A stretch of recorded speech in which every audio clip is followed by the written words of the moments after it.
A Big Mac from McDonald's is $3.99. For Lamar, a war veteran missing both of his legs, buying even one Big Mac would completely consume his budget each day and even eat into his budget for the next day. I drew a visual of Lamar's income, then subtracted what he spends on rent each month. He's left with $2.19 a day. Any unforeseen expenses will leave Lamar helpless, and he will be unable to pay his rent. An eviction notice will soon be hung on his door, a door shared by him and his two sons, Luke and Eddie. Lamar and his sons represent one story. However, there are many more just like it. Matthew Desmond follows 8 families around and writes their stories in great detail. He writes their stories with purpose.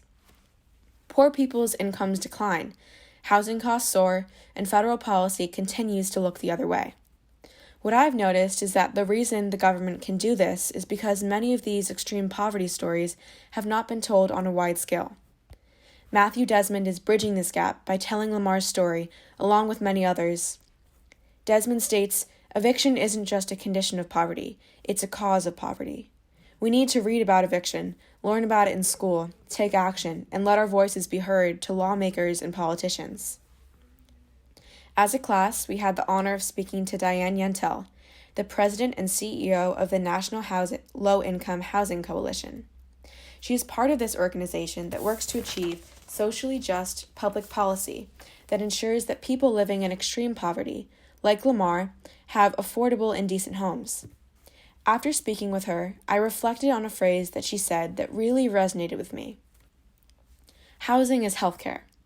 Now, not only is sufficient housing keeping us safe from a global pandemic, but on a broader scale, housing is quintessential to an individual's needs.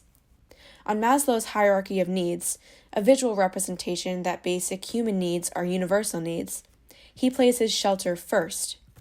The families Desmond writes about in Evicted are testaments to this hierarchy.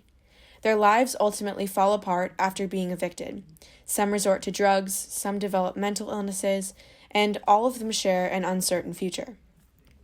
Diane Yantel, Matthew Desmond, and Maslow can almost certainly all agree on one thing. Housing is a basic human need. Everyone deserves the right to a roof over their head. And they all certainly deserve a Big Mac from McDonald's.